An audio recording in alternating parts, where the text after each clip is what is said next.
elle rencontre un esprit géant la nuit dans le quartier de Mukondo à Brazzaville il y a plusieurs décennies de cela. L'histoire m'a été relatée par Madame Bakemba. Elle a vécu cela dans sa jeunesse. Alors, j'aimerais vous dire une chose, priez sans cesse. Et surtout, de ne pas oublier que nous sommes dans un monde là où il y a plusieurs mondes. Quand vous sortez de chez vous à la maison, la nuit comme le jour, disposez toujours quelques minutes de prier. Car toute personne que nous rencontrons dans la rue, certaines personnes ne sont pas des personnes naturelles. Certaines personnes ne sont plus des personnes de ce monde-là.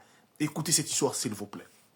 Alors, il y a plusieurs décennies cela, cette dame-là, elle était encore très jeune. À cette époque-là, sa sœur aînée venait d'avoir un bébé, un enfant.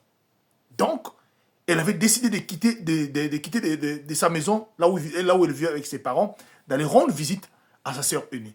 Étant donné que là où elle vivait et sa sœur aînée étaient séparées peut-être de 5 ruelles. Donc, ça n'était pas trop loin à cette époque-là. L'histoire se passe dans le quartier, comme je vous ai dit, le quartier de Mukondo, tout juste vers l'école. Voilà, cette dernière, elle va rendre visite à sa sœur. Donc, là, cette journée-là a été une journée, elle était très contente, voir que sa sœur venait d'avoir un bébé. Donc, elle a passé la journée là-bas. En tant que jeune à cette époque-là, elle voulait aussi passer la nuit là-bas. Mais sa sœur ne pouvait pas l'accepter qu'elle passe une nuit là-bas parce que sa sœur vivait avec son mari dans un studio et avec l'enfant. Et les deux vivaient dans la cour familiale de son mari.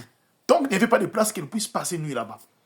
Alors, quand la nuit fut tombée, la sœur, donc sa sœur, demande à cette dernière-là de rentrer à la maison puisque là où était la cour familiale était juste à 5 ruelles de là où elle était chez sa grande sœur.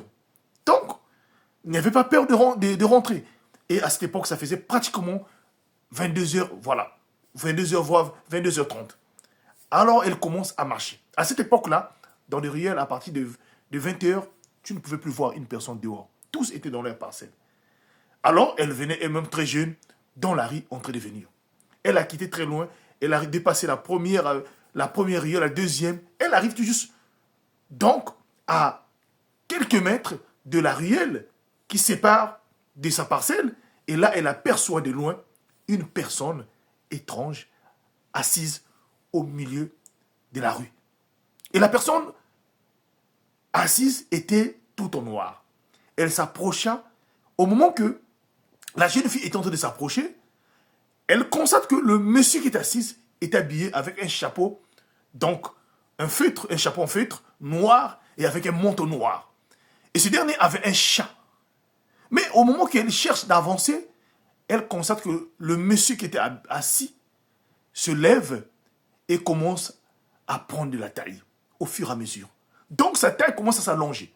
Donc la personne qui était petite, donc sa taille commence à s'allonger.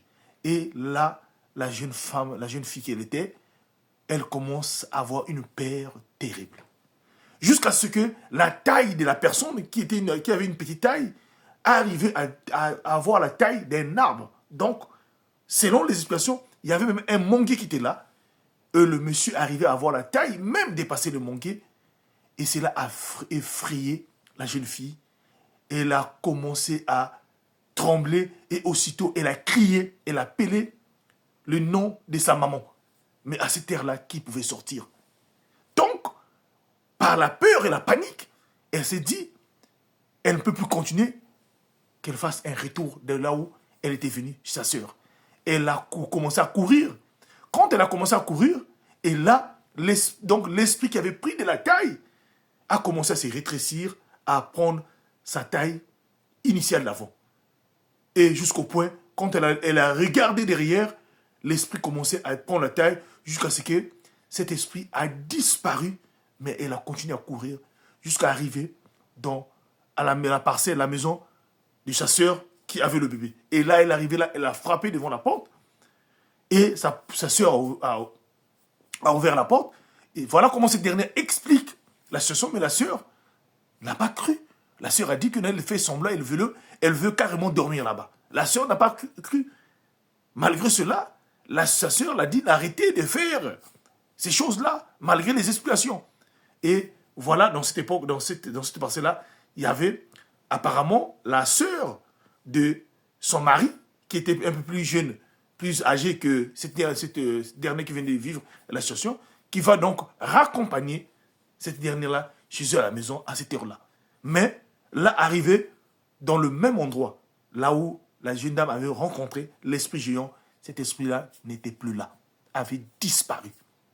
Cette expérience-là est restée avec cette dame-là depuis qu'elle était jeune jusqu'à aujourd'hui. Et voilà comment elle décide donc de parler cela. Malgré quand sa sœur, le lendemain, a expliqué à sa maman, à ses parents, aucune personne l'a cru. Et voilà. Et c'est quelques années après avoir grandi, quand elle a repris encore à raconter cette histoire-là, c'est là où les gens se sont souvenus que cet endroit-là, là où la jeune fille avait croisé l'esprit-là, il y avait des mystères qui s'est passé là-bas, puisqu'il y avait un papa qui était mystique, qui faisait des choses un peu mystérieuses dans cet endroit-là. Priez sans cesse quand vous sortez de chez vous à la maison, s'il vous plaît. La nuit comme les jours. Ce qui se passe dehors, parfois, on ne s'attend pas à ça. Le plus important, c'est de prier sans cesse. Et retenez une chose, que nous sommes dans un monde, là où il y a plusieurs mondes. C'était votre frère HPH, l'homme à plusieurs histoires. Je vous remercie.